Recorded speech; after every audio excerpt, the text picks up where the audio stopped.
Welcome to the Rosa Rhea podcast, where two sisters bring you behind-the-scenes audio chat about sex, love, and relationships, but mostly sex. How was your trip? It was fantastic. Yeah, do you feel relaxed? I do. Yeah, I feel very relaxed. I'm very happy to be back. Awesome. We're happy to have you back. I'm happy to have you back. Did anything exciting happen while I was gone? Any sweet sex stories or what? I can't remember how long you've been gone for. Weeks. This one guy, which was awesome, this guy came over to, I said basically, like, come have sex with me. And he came over and we, like, did a bunch of playing around, but he never penetrated me with his dick. But he came. And so did I. It was awesome. And it was, like, really, like, just hot. And then I, like, went and peed, obviously, and came back from the bathroom. And I was like, are you scared to have sex with me? Like, I don't know why I asked it like that, but I was just, like, trying to bring up the conversation, like, how come you didn't, like, put it right in? And he's like, oh, I don't know. Like, I thought we had a good time. And I was like, yeah. He's like, I honestly didn't know what we were going to do when I got here. Because you just said, like, come over for sex. And I was like, yeah, like, sex. And he's like, well, you're the one with the podcast that always talks about how sex isn't just P&V, and totally called me out. I was like, you are next level, sir. And I thought that was so awesome because he had listened to some of our opinions. And it's like, yeah, Rosa, practice what you fucking preach. But I love getting that shit pointed out to me. Oh, yeah. Yeah, that is actually very good. That's very astute of him to have listened to the podcast and then put our advice into play with you. Yes. Actually, a similar thing happened to me, and it was a rude awakening. I was in the middle of having sex, and I was really enjoying myself. And I look up to the guy and I say, you know, would you be interested in having a male-male threesome with me? Like you, another guy, and me. Okay, wait. He's inside of you? Missionary. Yeah, because he's just fucking me really good. Okay. I'm having a really good time. And you guys, ages ago, we did this episode about threesomes. You can go back on our YouTube channel and listen to it. And I've been dying to have a male, and me threesome, but haven't been able to do it. Like find the guys, right? Guys have flaked out on me. They're all talk. They say they want to do it, and then they don't. So I'm having this good time with this guy, and I'm liking his energy. It's someone I've had sex with before. And I said, I brought it up with him. I said, maybe we could do this. And he looks down at me and he says, yeah, I'll do it with you only if you have a girl and me threesome. And I'm like, no, I'm not into that. And he's like, what? Well, that's crazy. How can you ask me to do this for you and not, return the favor? And he was absolutely right. Yeah. I wasn't being GGG at that moment. Yeah. So another example where someone has... He called you out. He totally called me out. Yeah. He was absolutely right. If you're going to ask someone to do something really nice for you that they might not be 100% into but are willing to, it is nice to return the favor and do something for them, perhaps, that they would enjoy. And also maybe, like, I don't know if that's the best time to talk about it. The worst time. But maybe it was, like, also kind of dirty talk and stuff. Yeah, and I was really just, I don't know what the expression would be. Like, I'm not desperate. I'm just throwing it out there. You're very enthusiastic. I'm very enthusiastic to give that a try. Yes, and any moment seems right. But you're right. I should probably talk about it when I'm not have a guy penetrating me. Yeah, well, because he can't focus. No. Part of this is that it's the price of admission, right? And you can talk about this with relationships, but it also has to do with when you're, like exploring, trying to find a guy to fulfill some of your fantasies, is that there is going to be a price of admission for everything that you do. And you can't expect to get it without anything. I mean, that would be like finding a unicorn. It doesn't exist. So you have to understand that is the price of admission then for him. And everyone's is going to be different. And Dan Savage talks about it a ton when it comes to relationships. It's like, oh, like my wife loves this, but she always makes me vacuum the house. And it's like, well, you know what? You have to vacuum the house to be with your wife. So if you don't want to be with your wife, then you don't have to vacuum the house, or vice versa. Yeah, exactly. If you don't want to have a girl-on-girl threesome, then you're not going to have a guy-on-guy threesome with that guy. Because that's right. the price of admission. Exactly. And that's 100% correct. And if I'm not into having a girl threesome with him, then maybe I just have to ask someone else. Or you could say, like, later, if you're not having sex at the time, be like, what, is there anything else that you could think of that I could do for you that would make you want to still do the guy-girl thing? That, I like that. Right? That's called that compromising. That is Yeah. fantastic. Actually, that really helps. Yeah, and maybe there is, maybe there isn't, but maybe we can find a common ground, and get both of us can get what we want. Yeah, and that's the thing is, like, you might not each want the same thing, but you could both get what you want. Yeah. It's a very tricky thing to find in anything, in a relationship or just a fuck buddy or whatever. But Absolutely. yeah, that's one way to do it is the compromise and you have to kind of get creative sometimes. And I don't think it's the best time to be compromising when you're being fucked, from behind or whatever. I think you're right. You should pick a better time. It's like, do you want to go get like dinner later? That's right. It's not very sexy. Excuse me. I mean, I know the subject is sexy, but it's like... Yeah. It's not a good time to be doing business transactions. Yeah. I mean, I don't know if any time is, but you got to pick, you got to pick and choose. I've been thinking, like, where in my head, my train of thought lately is all about, like, intimacy, wondering, like, what I'm looking for as far as, like, do I want a boyfriend? Do I want a life partner? What does it look like? And also with that, always thinking about who belongs in my life and who doesn't. And I'm at the stage right now where it's really hard for me to figure it out and decide. I'm having, it's tough. It's like a big grown-up decision sometimes, whether or not you want people in your life, whether there's like deal breakers that you have or whatnot. And it's been on my mind like crazy. And is it like a red flag thing or like just a deal breaker? Like what exactly are you referring to? When I mean, like I'm referring to like, okay, so there's one thing that I've been talking about a ton in person to a lot of people, because for a long time I wanted a boyfriend and that was my goal. And it wasn't a desperation thing. It was just like, yeah, I would like a boyfriend. But when I would meet people, I would then, because my goal was to have a boyfriend, when I'd meet a guy I liked, I would just ignore the red flags. I would ignore getting disrespected because I said, oh, maybe he might be my boyfriend. And that's what I want, essentially. So at the end of the day, it doesn't matter if he doesn't call me back a lot or he doesn't seem to really love me or he doesn't want to meet my parents, et cetera, et cetera. So I ended up having a lot of failures, in my opinion. I mean, I learned a lot, but I didn't get what I wanted because the goal was a boyfriend. But right now, for me, my goal is to get respect and to have really open, like grown-up communication with people and to meet nice people and be nice to them. And I found that right away. Like immediately, a few guys came into my life who are so nice, so respectful. I mean, for so far. But I thought that was an awesome way of looking at things because as soon as you change your goals, you end up getting, what you want. And you got to make sure that those goals are in line with like being respected and all that. And so then I started looking at my existing relationships and wondering what I was getting out of those relationships. And it's with friends, ex-boyfriends, family, everything. Am I getting respected? Am I having good communication? Am I getting value out of this? And sometimes the answer is no. And then it's sort of like, well, what do I do? Do I spend time with these people still? I know what you would say, Rhea. She's shaking her head already. She's like, no. Yeah. Right? Like what, so that's kind of been my train of thought. I haven't been thinking a lot about sex lately. So that's kind of where I'm at. But it definitely can, you be applied to sex as far as like, who do I want in my life, right? That totally relates to having sex with people. Because if you're having sex with people who you're not really feeling respected by and you're still having sex with them, that's not always ideal, I think. And you might not be getting what you want, right? What pleases you, for one.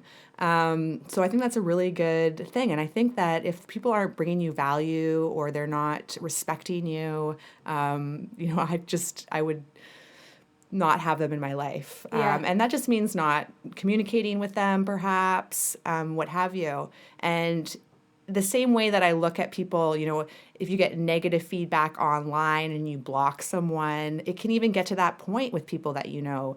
And I've experienced that firsthand, because I used to be exactly like that, where I would have relationships with people and I would let things slide all the time because I wanted them to be my boyfriend, right? Yeah. And I would just walk by red flags day in, day out. I would never communicate what I wanted, either sexually or otherwise. Nothing. And then I just felt the resentment build and build and build. And then as I started communicating more with people, you know, you might And they ran away. Yeah, they at might first, right? they might run away. But the thing is some people might not react well to this kind of openness and asking for respect. Yeah, because not everyone has that same goal. Right. And Some people really want to fuck someone they don't respect. And that might be where they're at. Exactly. And that's fine too. But for me, my like emotional journey right now to maturity, to finding like my own like foundation to build something, a great life for myself, I can't be giving time away to people who don't respect me. Exactly. That day is over. Yeah, and the resentment will eat you inside and make you unhappy, and you're not living your best life. You know what I mean? And you're not going to be happy ever. And asking for what you want is so hard at first, but every day that I practice it, it becomes easier and easier and easier, and I get more and more in return. I would always be so nervous to ask guys for what I wanted. Even if it was like to go on more dates, we're not even talking like extreme sex stuff here, for more time. Literally anything. Like, can we hold hands right now? All of that. Do you want to come over and meet my family or whatever it is? I would always be tiptoeing around for, I don't know why. But as soon as you ask for this stuff, either the person will give it back to you and you'll be a lot happier, or they won't and you'll be like, well, thank God this person is out of my life now. I can get rid of them. Yeah. The other part of like my goals is, as far as like being respected, is to immediately shut down the people who I recognize as not on my level, right? Like, this guy, I think I talked about this already in another podcast. This guy asked me on a date. He was really, really sweet. I agreed to a date with him. Then the next morning, he texted me, hey, like, the morning that we're supposed to go on the date, hey, do you mind if we do this a little earlier? It was supposed to be at 1 p.m. It was 10 a.m. at the time. We're texting in the morning. He's like, let's meet in half an hour. You choose the spot. I choose the spot. I literally get up, shower, head there, sitting in the restaurant, and he texts, I can't make it. I'm like, obviously mad, but whatever. I'm like, okay, that's fine. And all I said to him was, that's fine that you can't make it, but just so you know, I'm never going to make plans with you again. Because, like, I literally get feelings for everyone that I am involved with at some point or another. Even my friends, I build connections with people, right? So if I were to continue to hang out with him, and the very first interaction we had was him bailing on me, you better believe it's going to happen again. And the next time it's going to hurt my feelings, because I'll probably have built a connection and have feelings for him. So I just immediately said, no, you're not going to be in my life like that. And so that was it. Good for you. And, you know, I literally still wonder, I'm like, should I have gone on a date with him? But I promise you he would have done that again to me. And I would just be sitting in this chair talking about how annoying he is, instead of, you know, sitting in this chair talking about the great guys that I have met recently who are great at sex, great at communicating, super nice to me. So I think that that's a big part of it. You water the plants that you want, and you weed out the shit you don't want. It's very simple. Exactly. 100%. I totally agree. And he would have definitely done that to you again. And I have never stood up a date. Okay? I've been alive for 35 years and I've been on a lot of dates, and not once. I mean, yeah, okay, maybe if there's like a medical emergency or like some crisis in my family, perhaps then I would cancel, right? But I can't. Here's the thing. If you can't 100% commit to meeting up with someone, say no. Yeah, well, right? For me, this guy, it was his idea, and maybe it was a medical crisis or in his family, but he never told me. He was just like, can't do it. Yeah. Not like, so sorry, Rosa, I got called into work. Didn't even make the effort to lie. Just said, can't make it. Very disrespectful. So super annoying. And that's a weed. So just gotta weed them out. And not one of those good weeds. Literally everything in my life is a fucking garden right now. That's all the metaphor I ever use. Just fucking watering, planting seeds, watering them every day, going back, giving them love. Like the gratitude project I'm working on. You got to water that shit every day and weed out the bad stuff. And like whatever metaphor works for whoever's listening or whatever metaphor works for you, Rhea. But honestly, this gardening one is really floating my boat right now. It works for me too. And I mean, my garden is flourishing. Yeah. You know, I don't have a fucking weed in my garden right now. And it's really interesting actually to think about it that way because it's such a beautiful visual effect, right? You can see, like in your mind, what would you rather have, like something barren or something that's flourishing? And the only way to make a garden like flourish that way is to tend to it every single day, right? And really pay attention to what's going on. And for me, that's why intimacy has been so much on my mind, and like just my own self, like am I being nice to people? Am I too tired? Am I doing what I need to get my goals together? Like I have like a bunch of money goals, which doesn't really have anything to do with sex, but if I don't rest and if I don't have connection on my days off, I cannot do my best at work, and then I don't make enough money to get my money under control. Yes. And that's another good reason to say no, right? Because when you say no, sometimes you're doing yourself a favor. You're giving yourself that break. People spread themselves way too thin a lot of the time. They're hanging out with, every time someone asks them to do something, they're saying yes, yes, yes, when really spending me time, maybe having sex with yourself now and again can be really rejuvenating and good, you know. Otherwise, you're not going to make that money. Yeah, this girl who I'm friends with asked me the other day, she was like, we were all sitting around having wine, and she was like, Rosa, like, how do I meet guys? Like, what's your tip? Like, I'm single right now. Like, what should I do? And I literally said, you should buy yourself a new sex toy. Yes, 100%. Like, that was the first thing that came to mind because, yeah, it's super awesome to get dick and all this stuff, but going into it with like that kind of attitude, it has never gotten me anywhere. So, but going into it where it's like, I know what I want. I'm already pleasured. I have the tools I need to do it myself, but I want to, you know, go out and find a connection and an exciting guy to fuck me and whatever, have fun with. That has always been like a way better attitude. So, I don't know if she's going to buy a sex toy or not.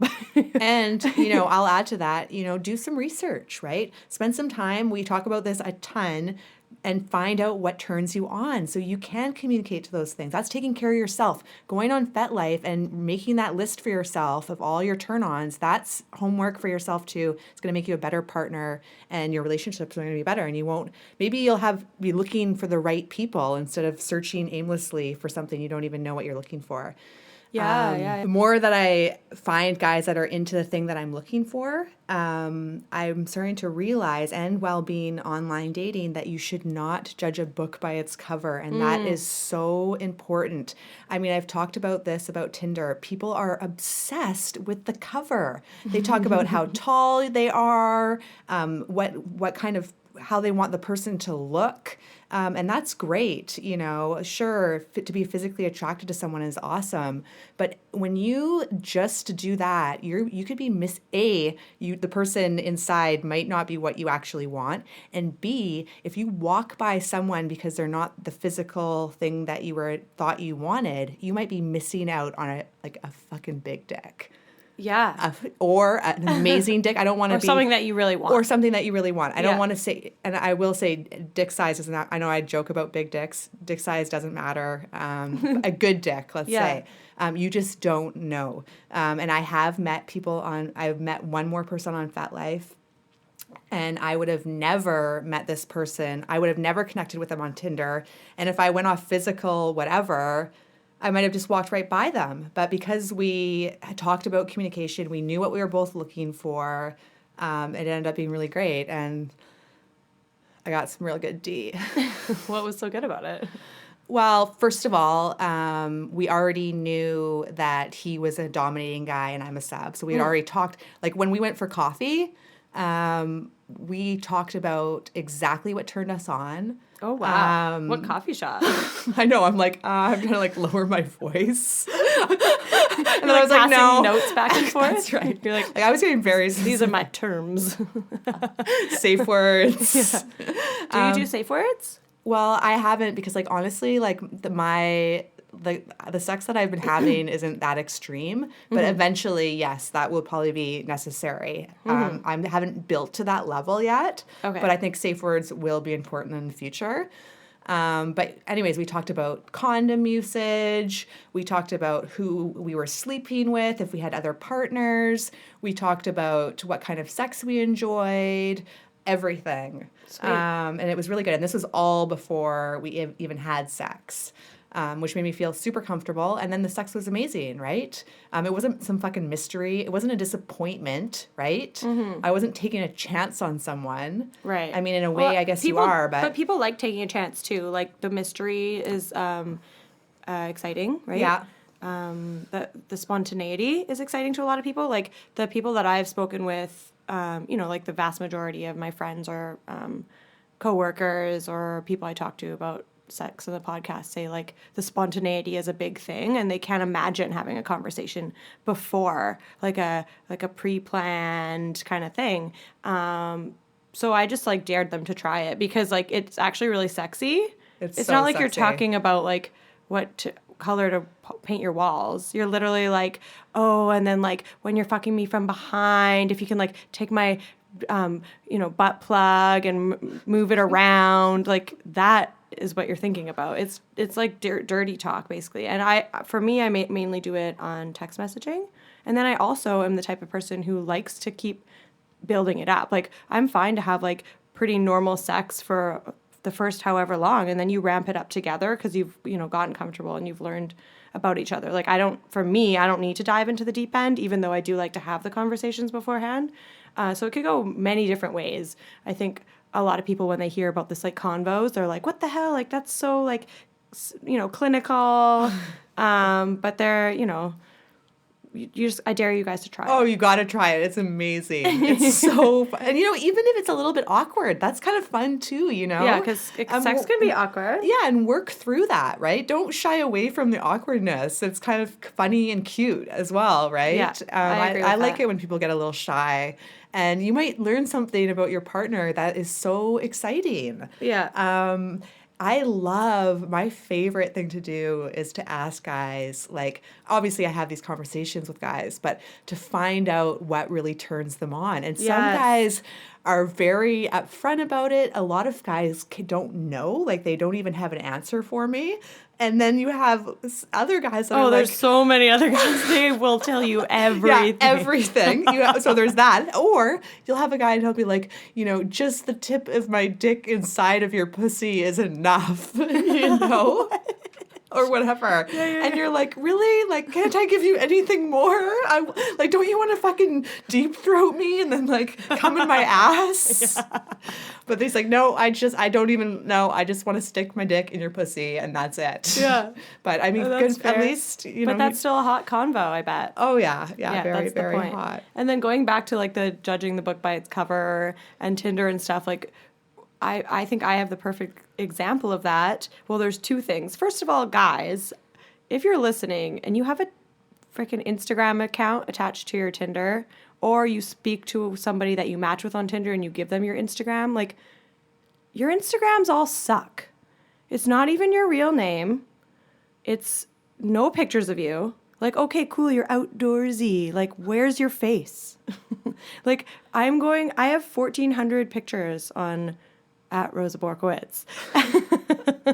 And you know damn well what I look like. Body shots, videos, face, boobs, friends, everything through the years, 5 years of pictures. And then I see these guys who DM me and I click on their frickin' profiles and it's nothing.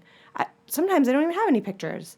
It's like, what do you expect me to do with this? It's like talking to a stranger that just texted me out of nowhere. I'm not going to talk to you. So I think it would help a lot, guys. I'm not saying like put a million selfies. I'm just saying like more than just the shots of trees. Pine trees are not going to help me here. I need your face or whatever. That's tip number one. The other thing, the point that I was going to give is that I rarely rarely match with anyone on Tinder. But the guy that I slept with recently, or one of them, he saw me on Tinder and then DM'd me on Instagram. And for whatever reason, his profile on Tinder did not float my boat because I did not match, right? I said, no, thank you. He wasn't my type outwardly. I could just tell that we probably wouldn't have that much in common. But it turns out sexually, we have a lot in common. And I actually feel very comfortable with him to try new things. So what I did was I just judged him by his appearance. And then I just swiped left. But then his personality and the things he said when he DM'd me, made me feel to the point where we could go on a date. And it was awesome. And so was the sex. But that just goes to show, like, there's, you have to allow people a little bit more leeway. I feel like it's a bit of a contradiction, those two things that I've just said. Like, I need to see more pictures of you on your Instagram versus, like, I need to get to know you. But I can't get to know you just from being a stranger. There has to be something first. But that's not the only thing, right? You can't just say, oh, well, you're not 5'11", so I'm not going to fuck you. Or you're not whatever height. I don't know what this obsession with height is. I don't know. It drives me crazy. I don't think, what you said, Rosa, guys do that every day to me. They see me on Tinder. I don't match with anyone, and they DM me. And that is so, I probably have, 100 messages in my box right now from guys who've done exactly that. Mm-hmm. But these guys with their Instagram accounts with no picture, the fake names, and a private account. Oh, yeah. Who the hell do you think you are? Do you think you're going to be the Prime Minister of Canada that you have to have a private account? No. I'm sorry. That is crazy shit. Well, stop it. I mean, people have their reasons for wanting to be private. It is an option you can have. Sure. If you're a porn star and you want to have some racy pictures on there, that's a great time to have a private account. Mm-hmm. I think if you're a stripper and you want to have some tit shots. Lots of reasons. Yeah. Some people don't want other people to know where they live or whatever. There could be a 5 or 6 reasons. We live in ignorant bliss. A lot of people know too much about, security and stuff, and there's all types of reasons. Or sometimes they have crazy ex-girlfriends, or regular ex-girlfriends who they call crazy. Yeah, psychos. But I'm saying there could be, I agree with you, Rosa, and I will give you some leeway on that, but I think there is a certain unwarranted paranoia. Oh, yeah. It's just, okay, for me, it's if you're private and you don't have a picture or a real name, I literally can't, there's nothing I can do. I'm not going to respond to you. You could be anybody. You could be anyone. You could be who knows even who you are. People, and this is kind of funny, I will get guys who I will chat with. They'll be like, oh, I saw you on Tinder. I'm like, oh, awesome. What's up? And they'll jump right into telling me about how, the kind of sex they like, and I think they get a little horny, right? And sometimes I'll fucking engage with them, but they literally will not even say their name to me. Yeah, and I'm crazy. Like, dude, your Instagram name is 678 happy face. What? Who are you? Are you a man? Are you a woman? No one knows. So I think that being that obscure, if you are trying to meet people, you might want to ramp that up a little, because for me it's a big turn off. It just is immediately I have nothing to say to you. You're a stranger, and you're I can't talk to you. Sorry. Yeah, I totally agree. It drives me crazy. I would never. I actually don't even message people back ever, for the most part. But if someone doesn't have a picture, they have a private account, and that's enough for me to never talk to you. Honestly, I'm sorry. I'm not down. What was that? It's a fire alarm. Oh, just keep talking. Oh, there's a fire alarm, you guys, just so you know. And we're not going to stop this podcast, okay? We're going to wait. We know what's going on. Yeah. Someone's smoking crack in the bathroom again. What hall's nearby? They'll come help us. Oh, my God. So if you hear any beeping in the background, you know why. I don't know. I just think I've been thinking so much about, intimacy lately, and wondering if I really want a boyfriend, or if I want a partner, or if I want someone to like me. And instead of making a decision on that, I've more been questioning why I'm thinking that. why am I thinking, do I want a boyfriend? It's probably because I do want that attention of someone liking me, right? But what I realized when I, thought deeper into it is that I made up that person liked me in my head, right? Because none of those guys have been long-term, and none of those guys I stayed with. And what really was happening was I was craving that so intensely is that I made it up in my head. And those people were not on the same page as me. But I wanted the excitement and the love and all of that so deeply that I just made it up. And so now I find myself missing that, which is very ironic because it wasn't real in the first place. Yeah. And, maybe, Rosa, I think you need to work on finding those things in other places. The excitement. And I think you can, because I abandoned this idea of getting a boyfriend, I don't know, 6 months ago. Mm-hmm. I've never felt better. Yeah. When I've started asking other people for what I want, whether it could even be family members that give you the support or the laughs that you need or the whatever. And then other guys that bring you the sex and this and that. But you just have to maybe branch out and find other people that fulfill you. Yeah. Perhaps. Well, if I still had the goal of having a boyfriend, I would have never had this introspective thoughts, right? Yes. Which are so important to my own growth, and like have made me learn so much. Just even having these thoughts, like, why am I thinking this, and where am I going with this, and how can I give this to myself, and what do I do on a daily basis that gives me that same kind of feeling of like gratification that I got from another dude liking me, littlest things ever, like keeping my house clean, having a good vibrator, cuddling with Chester, my little dog. Also, let me just say, you can appreciate this. How much do you love living by yourself? Yeah, I love it. Right? Yeah. Oh my God, it's so funny though. There's this one guy who comes over and fucks me, and Chester gets so into it, he'll hump his pillow the whole time we're fucking. Shut the fuck up. It's so funny. The first time was very distracting. Like, this guy who, like, he is just like a sexy guy, like, just like breathes sex, and like both of us just want to fuck each other. And this guy comes over, he starts fucking me right away. We don't even talk. And Chester is just like a little humper on this pillow for like an hour. That is some fucked up shit, Rosa. There's other guys who come over, he does not do that. Has he ever done that before? That is some crazy ass. Dogs are incredible. They know exactly what's going on. There's been, like, when I first got Chester, he was a puppy, and I would put him in the bathroom when I was fucking. I can't remember who I was sleeping with at the time. And he would just howl in there. He'd be so sad. And then he grew up a little, and then whoever would come over, I don't know, I would put him in a crate, and he'd cry. Now he's, like, older, so I just, like, gets into it. Yeah, now, but not with every guy. Just this one particular guy. He loves to hump while we're fucking. Unreal. That is amazing. It cracks me up so much. I'm like, stay in the moment with this dude because I'm like, Chester. I would tell you, I think you should make a video, but I guess it would be inappropriate because you'd want to show you, right? And then you want to see the whole scene, I think. You guys can imagine it right now. That is some crazy shit. Yeah, he loves it. Wow. Oh, yeah. Yeah, but living by yourself, amazing. Yeah, because I can just masturbate whenever I want. And I literally, like... Best sleeps.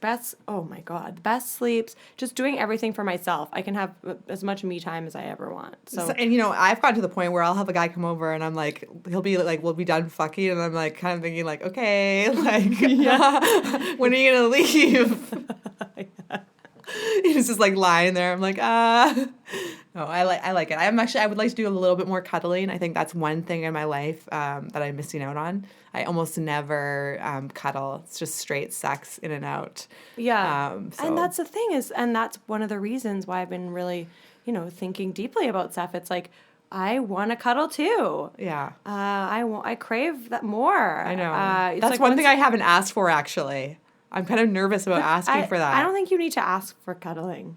I don't know. It's like, it's not like something you need consent for, Rhea. I know, but just it's like... curl up on in those arms. Yeah, I know, but I want to have a amount of time, Like, I...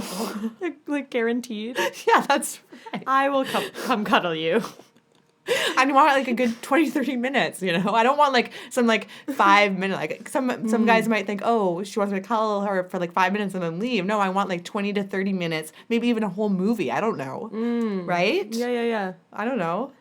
So I'm And going then to you're try like, that. that's enough. Maybe that'll be my homework for between now and then. I will request a 20 to 30 minute cuddle session from a guy and see if he takes. Well, one guy that I talked to a couple days ago said he just stumbled across me on Instagram. I know him from my work. And he's like, I had no idea you were this real human being. I listened to all your podcasts. He's like, I love cuddling. He said that to me. Oh, maybe he could just cuddle. Maybe there's guys out there, they just want to cuddle. Well, he said him and his friend cuddle each other. Like, he's just like a touchy person. Like, he loves cuddling. And I think there's a lot of people out there who love cuddling. And I think it's like we've just made it this big old thing that doesn't need to be made. Yeah. And I'm also not a very touchy-feely person. So, I don't know, maybe. Yeah, you know what we should do, Rhea? We should start hugging. Me and you. Or hugging just each other. And in general. Like, Yeah. I'm actually have an easier time asking for a guy to, like, deep throat me with his cock than cuddling.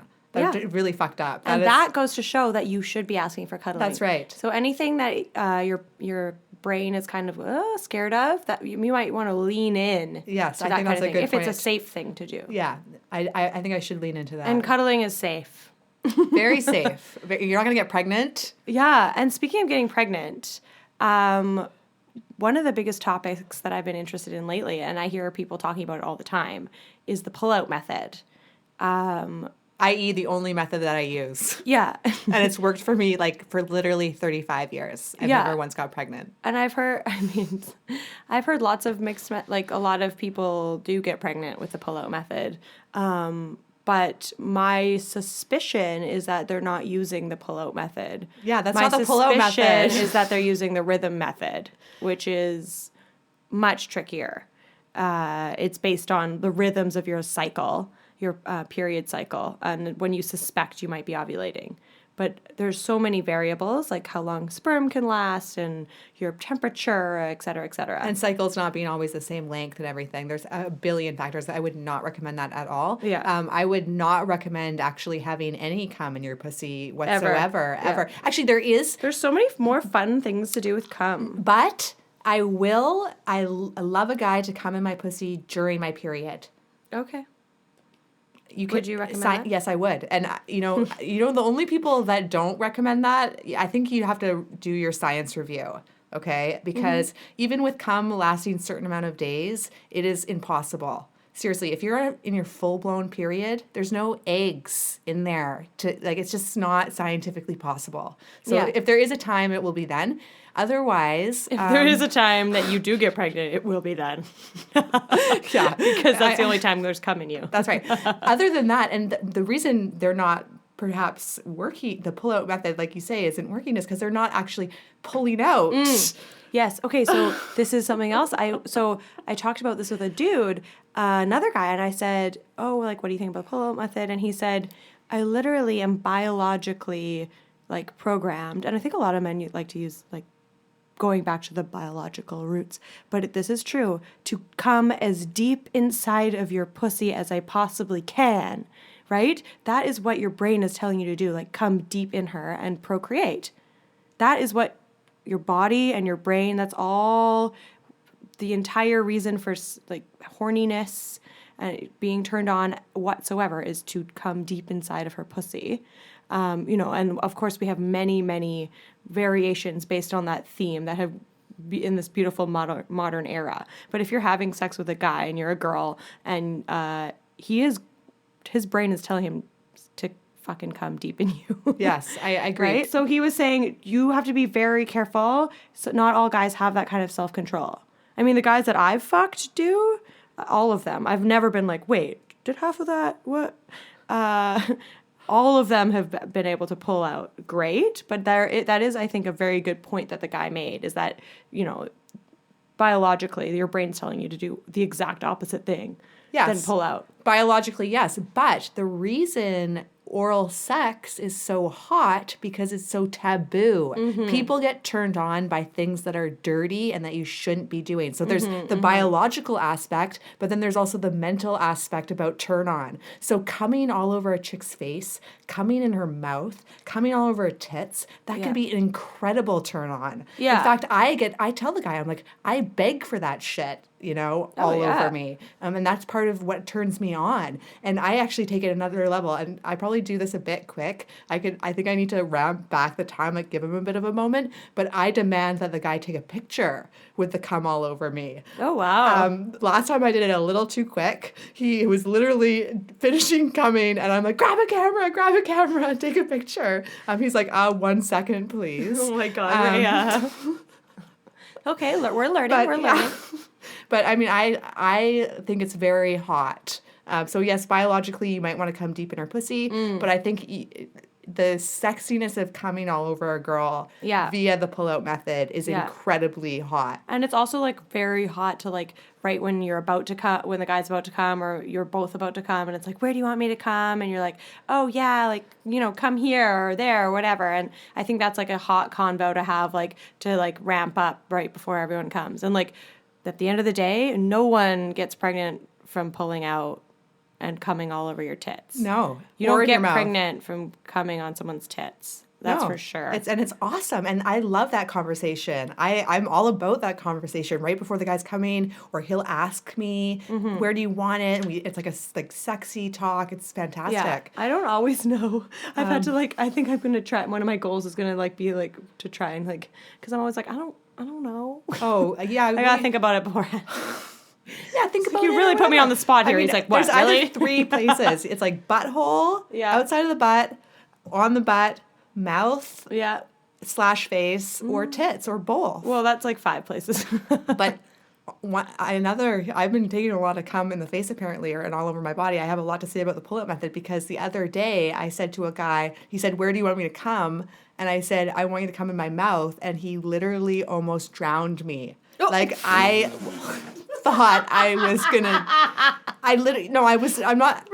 I'm not kidding. I swear to God, it was like. Isn't that kind of inconsiderate? It wasn't his fault. It was just so much and so powerful that it shot back into my throat. And when I say I almost drowned, that was real. It was real. It shot down into my stomach. That's how hard he came. And I had to go to the bathroom. And barf. Usually I take a nice cum shot with with a picture with the cum in my mouth for my own records. That's really weird, first of all. You're some kind of fucking serial killer cum shot. And then he almost killed me with his cum. And then another guy was like texting. Do you have like Polaroids up in your house of you just all the different times guys have come on your fucking face? Yeah, I do. I have a collection. That's like art. Yeah, it is art. It's so fucking beautiful. I'm gonna buy a Polaroid camera. I should be the poster child for the pull-out method. I swear to God, I'm like the queen. You are the poster. You have posters. That's right. I have literal posters of all the pulling out that has been done in my apartment. Okay, so if anyone fucks Rhea in the future, bring your camera. Get ready. And have it ready. Like, have your camera ready. Like, don't, I'm going to be a bit more patient. I'll give you some time. But I love a good picture. It's very, very hot. And be careful. Don't drown. Seriously. Women, don't drown. Don't inhale his cum into your lungs. Yeah. That's hilarious. It was unbelievable. He was probably so proud. Oh yeah, when I told him I almost died from drowning, it was like that's glorious. Yeah. I think I was just like, he's like, I want a trophy. Like, I think that was the moment for him. That was it. He could retire. You do get a trophy for that. Yeah, where's my trophy? Oh my God, putting my life at risk. Oh man. Okay. Well, I'm gonna need some rosé after that. I've really taken it to the next level, haven't I? Yeah, thank you for sharing. I really appreciate it. Glasses. You can wear eye protection too. I haven't tried glasses, but I know like in porn, I see a lot of women, it's kind of a nerdy, sexy look. That might help if you're taking cum shots to the face. That's the tip of the day. Yeah, wear your glasses. Okay, people. So we have some very exciting stuff coming up. I got Rhea a super awesome sex toy, as a gift, because that's the kind of things we give each other as sisters. And we're going to make a video about it. We're going to talk about it. She's going to show us how it works and why she loves it so much and if she recommends it and all her awesome reviews. So that'll be coming up next, video-wise on the YouTube channel. So stay tuned for that. And we just have, again, please DM us all of your feedback. We love it. Like we just want to know everything that you guys think. And less eggplants and more actual questions, because I really do like having interesting conversations with you guys and hearing your feedback. And like, even if I don't go on a date with you, I still love hearing what you like sexually. Like, even if it's like not a love connection with you and I still want to have conversations. Like, we're not doing this podcast out of duress. Like, we love talking about sex. Yeah. So don't feel shy, men and women, just to give us your feedback. And if you ever want to talk about anything to do with sex, like, we are right here at Rosa Rhea, and we'd love to hear from you.